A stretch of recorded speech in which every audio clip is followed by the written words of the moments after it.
Ya, tiga, dua, satu. Ya, Assalamualaikum warahmatullahi wabarakatuh. Kita sekarang berada di rumah Bang Irul. Kita akan bertanya keunggulan dari kopi yang dipupuk oleh gali organik ya. ya, Ya, bisa disampaikan Pak. ya. Bang Irul. Jadi begini, ini kan terobosan ya teknologi ya. Teknologi ini namanya berbasis mikroba. Teknologi berbasis mikroba, artinya budidayanya dengan mikroba. Tentu ada bahan-bahan lain ya, ada rock fosfat, ada kohe, ada kalium, das kolektor dan lain sebagainya. Teknologi BBM ini menggantikan pupuk kimia secara total, jadi tidak menggunakan bahan kimia sedikit pun, dan nggak boleh. Karena itu akan membuat cacat produk kita, produk kopinya, dan juga membuat kopi itu tidak density tinggi. Density itu kepadatan, ya. Volume padatnya si kopi itu kurang. Itulah sebabnya kenapa kopi luwak itu menjadi berharga, karena kopi luwak itu kopi yang padat, density tinggi, sehingga dia mampu bertahan dalam proses fermentasi luwak, gitu ya. Itu menjadi kopi unggulan. Tentu luwak tidak akan memilih kopi yang cacat, kopi yang bolong, kopi yang pestisida, kopi yang pupuk kimia, dia nggak akan pilih. Ya memang ada kopi yang di dalam luwak yang di dalam sangkar itu terpaksa harus memakan. Tapi untuk luwak liar dia tidak akan memilih kopi yang berisiko bagi pencernaannya, karena dia dibekali oleh Allah itu, luwak itu daya penciuman yang sangat tajam, gitu. Nah, jadi kita harus menyiapkan kopi yang unggul itu adalah kopi yang pilihan oleh luwak. Nah, karena itu kopi itu harus berbasis mikroba tadi, pola pupuknya, kemudian tidak menggunakan pestisida kimia.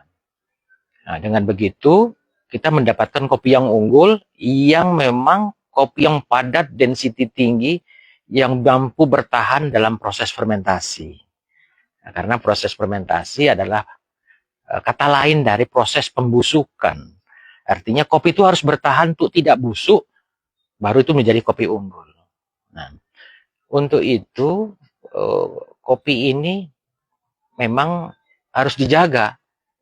Nah, artinya nggak semua kopi itu bisa diambil. Artinya harus ditreatment dengan teknologi BBM ini dari tanaman kopinya. Sehingga pada tingkat lanjutan pengolahan pasca panennya menjadi kopi luwak, menjadi kopi diabetes, menjadi kopi kopi diet, kopi stamina dan lain sebagainya. Dengan perbedaan waktu lamanya proses fermentasi, kita bisa mampu menghasilkan kopi yang berkualitas, gitu ya. Sudah dari hulunya sudah berkualitas, nggak pakai pupuk kimia dan pestisida kimia. Kemudian di hilirnya kita buat lagi perlakuan fermentasi sehingga kopi itu menjadi unggul. Ini menjadi menarik karena dengan demikian kita bisa menitipkan pesan obat pada biji kopi, sehingga orang menikmati kopi, tapi sebetulnya dia sedang mengobati. Nah, gitu. Ya, itulah kurang lebihnya. Ya. Ya, saya dengar juga pernah mau diuji coba di Meyaksi apa maksudnya? Ya. Bagaimana itu? Ya, jadi ini menjadi menarik sebetulnya karena terobosan bagi pengobatan diabetes, gitu ya. Ya, jadi ada Universitas Yarsi Jakarta tuh tertarik untuk meneliti ini. Cuman kebetulan sedang mencoba untuk mencari pendanaan karena ternyata proses risetnya itu untuk di dunia medik sangat mahal biayanya. Dengan demikian masih kita tunda. Tapi ada universitas lain di luar negeri sana, yaitu namanya Mie University. Mie University itu universitas di Jepang. Nah, salah satu mahasiswanya melakukan riset penelitian di sini untuk membuktikan kebenaran teknologi itu dari sisi lain, ya. Nah, kalau yang sekarang ini kan kita buktikan melalui tesis, melalui skripsi, melalui tulisan gitu, melalui laboratorium, bahwa kita membuktikan bahwa teknologi proses fermentasi kita itu yang dari hulur hilir tadi ternyata mampu menekan kafein sedemikian rupa sehingga juga mampu meningkatkan asam klorogenat. Asam klorogenat itu baik bagi tubuh, terutama untuk proses tadi obat darah tinggi itu, amlodipin, itu ternyata juga bisa untuk obat diabetes, terapi diabetes lah gitu ya. Dengan demikian memang dari proses fermentasi yang kita maksud ini menjadi menarik bagi dunia luar karena sejauh ini yang ada itu adalah tes cupping, tes cup gitu ya.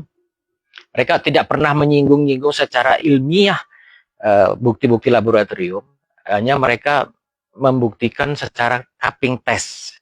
Cupping test itu hanya membedakan kopi itu baik, kopi itu enak atau tidak. Itu saja. Apakah cupping test itu bisa membuat kopi yang tidak baik menjadi baik? Itu tidak bisa. Nah, itulah perlunya kita alih teknologi. Nah, ternyata memang dari hasil penelitian kita itu, dari uji lab kita itu, dari nilai skor 75,75, ternyata melalui proses fermentasi yang kita buat perlakuan itu, ternyata mampu meningkat sampai di angka 84 total skornya untuk cupping testnya. Dan selain cupping test yang 84 tadi, ternyata di situ kopi itu juga menurunkan kafein sekaligus menaikkan asam klorogenat yang tadinya cuma sekitar 4% itu bisa menjadi 6%. Jadi dengan demikian kita bisa meningkatkan mutu sekaligus menekan mudaratnya dari kafein tadi, dari manfaat kopi. Tentu kafein ini juga berguna bagi peminum kopi, terutama bagi orang-orang yang memang pekerja keras, pemikir gitu ya, seniman atau pekerja-pekerja keras, karena dia butuh stamina, butuh terang, butuh benderang, butuh cerdas. Nah, jadi di saat tertentu memang kita bisa pilih gitu ya. Yang kafeinnya tinggi, kopi ini. Kopi yang untuk diabetes, kopi yang fermentasi sekian, dengan kafein sekian. Nah, sehingga peminum kopi itu diberi pilihan. Gitu ya. Kalau untuk bekerja, kopinya yang ini, fermentasi ini. Yang tidak difermentasi, yang original. Tapi yang untuk obat, untuk segala macam itu, ya itu kopi yang memang kafeinnya rendah. Tapi asam klorogennya tinggi gitu ya. Selain manfaat lain, selain protein, enzim-enzim protolitik, sionolitik dan lain-lain lah ya. Nah, dari keunggulan tadi ternyata Jepang itu tertarik gitu ya. Ada salah satu mahasiswanya ke sini melakukan penelitian dan memang dibuktikan benar. Dibuktikan benar. Jadi dia justru alat itu menunjukkan, namanya alatnya itu UPP spektroskopi. Nah, alat ini secara grafis gitu membuktikan memang ada perbedaan antara perlakuan fermentasi dalam jangka waktu tertentu. Nah, dengan begitu artinya lama waktu fermentasi dengan jumlah mikroba tertentu itu menunjukkan perbedaan dan manfaat yang berbeda-beda. Nah, mungkin kita sedang mendesain kerjasama dengan MI University untuk menindaklanjuti hasil mahasiswa ini. Ya, mereka sedang menciptakan alat yang insya Allah ini kita akan uji cobakan di bulan Agustus atau September ini. Karena kebetulan kemarin setelah mahasiswa itu membuktikan kebenaran itu, profesornya juga datang, namanya Profesor Naitu. Ya, itu datang ke sini dan memang juga tertarik. Ada fenomena yang unik gitu ya. Jadi yang kopi ini tadinya skornya rendah bisa menjadi skor yang specialty atau memang lebih, jadi bisa lebih bagus. Jadi membuat kopi itu bagus ternyata bisa.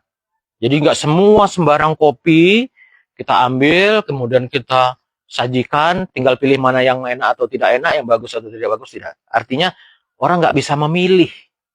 Artinya nggak milih, saya mau yang kafein sekian misalnya, saya mau yang asam klorogenat sekian, saya peminum kopi, tapi saya jantung misalnya, kan nggak bisa pilih. selamanya. Kalau dengan teknologi kita ini dia bisa pilih. Oh, berarti Bapak kalau sakit jantung misalnya cukup minum kopi yang kafein sekian. Berarti Bapak aman.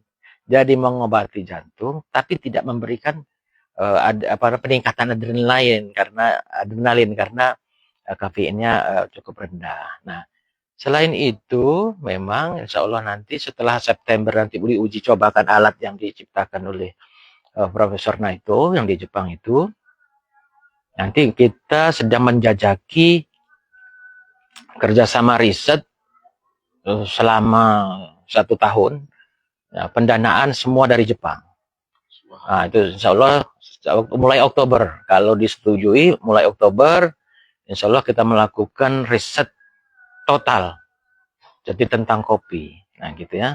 Jadi mulai dari hulu seperti apa, dari hilir seperti apa, proses fermentasi seperti apa, hasilnya seperti apa. Dan alat yang dia ciptakan itu berfungsi seperti apa. Nah, yang September besok ini nampaknya tidak lagi menguji hasilnya, kopi itu seperti apa, nilainya seperti apa, tapi yang akan diuji adalah proses fermentasi, perjalanan fermentasi itu nanti akan dipantau dengan alat itu. Jadi memang Jepang tidak punya pohon kopi, tapi dia penikmat kopi, tapi dia ahli membuat alat kopi, sehingga ada nilai jualnya juga gitu ya. Seperti Swiss tidak punya pohon coklat, tapi justru Swiss lebih terkenal dari kita yang memproduksi dan menanam coklat. Nah, itu yang berbeda. Dan lebih mereka mempunyai teknologi tentang packaging, tentang lain-lain lah gitu ya. Nah, selain itu, kita ini juga sedang melakukan penjajakan kerjasama dengan Kanada dalam rangka membangun perkebunan yang insya Allah ya sekitar 500 atau 600 hektar ke depan. Nah, ini sedang kita menyiapkan, sedang survei lahan untuk perkebunan itu, baik perkebunan yang kopi existing maupun perkebunan yang memang sedang kita siapkan sejak awal. Nah, itu yang ini sekarang ini sedang kita lakukan komunikasi dengan dengan tim Kanada. Mudah-mudahan dengan begitu kita bisa lakukan kerjasama yang baik dan kita bisa membuat produk-produk di hilir yang langsung diterima oleh masyarakat di Kanada maupun di Amerika secara langsung, karena memang teknologi kita ini tidak bisa menggunakan kopi yang umum gitu ya. Jadi memang kopi yang khusus dengan teknologi BBM ini saja yang memang spesifik bisa kita lakukan proses di hilir, yaitu proses fermentasi dalam waktu tertentu. Demikian, terima kasih. Pertanyaan, Bang Irul. Pertama, tadi udah pernah diuji coba atau testimoni ada untuk penderita diabetes ketika dia konsumsi kopi yang khusus untuk menangani diabetes itu normal lagi ada? Ya, jadi begini, kalau untuk yang diabetes itu bukan saja testimoni, tapi sudah berupa tesis. Ya, tesis artinya ada uji laboratoriumnya, ada tesisnya. Artinya tesis itu penelitian yang disahkan oleh perguruan tinggi. Nah, jadi ya di strata 2 Unila. Nah, jadi ini justru kemarin terakhir ada salah satu universitas gitu juga melakukan penelitian yang sama, tapi dengan menggunakan mikrobanya sendiri. Nah, ternyata gagal. Dan mereka mencoba untuk mencari literatur, dan literatur itu hanya ada di Unila. Nah, itulah. Jadi bukan hanya testimoni.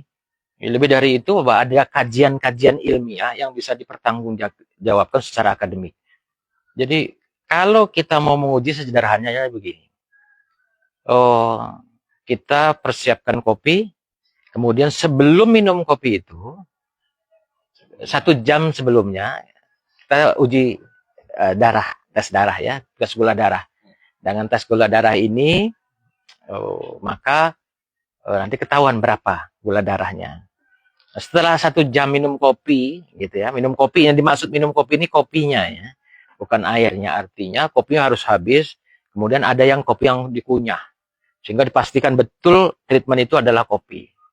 Nah, selanjutnya setelah 1 jam minum kopi dan mengunyah kopi tadi, tes gula darahnya.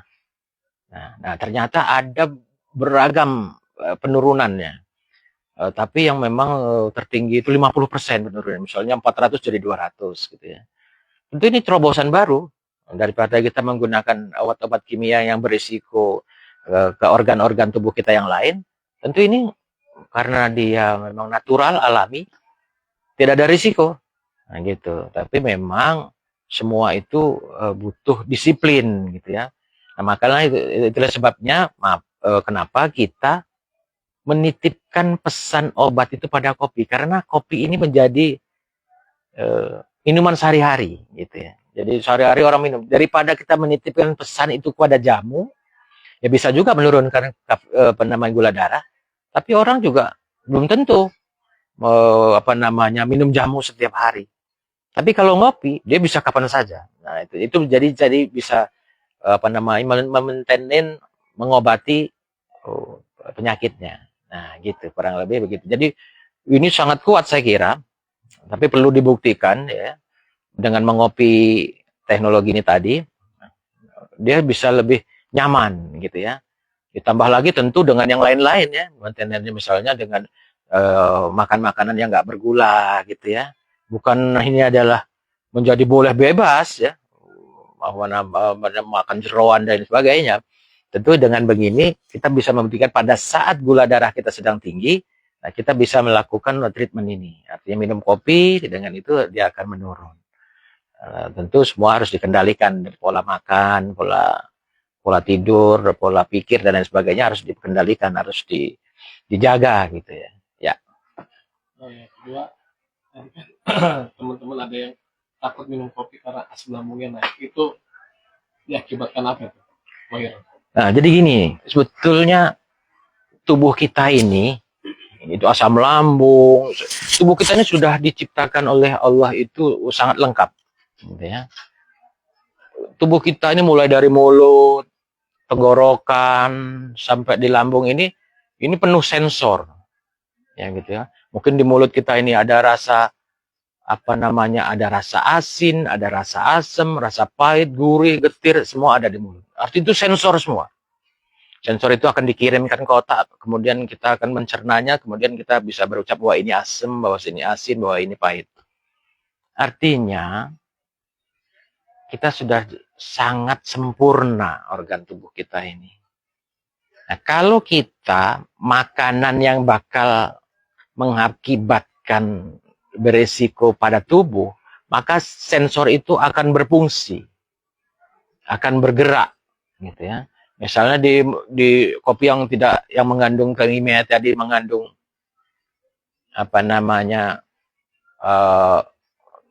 pestisida, mengandung pupuk kimia, maka di leher akan nyangkut, gitu ya. Diteruskan kepada ke lambung kita, maka asam lambung akan naik. Itu akibat dari sensor dari tubuh kita ini bergerak, berfungsi. Kalau di mobil itu mungkin sen lah ya. Kalau kita ada ini tentu sennya berbunyi, alarmnya berbunyi, atau sensor oli misalnya gitu ya di mobil kita itu. Kalau olinya kering habis itu kan tentu akan hidup lampunya. Nah seperti itulah. Jadi artinya kuncinya kalau tidak mau terganggu lambungnya, maka kopi itu harus ditreatment tidak menggunakan bahan kimia.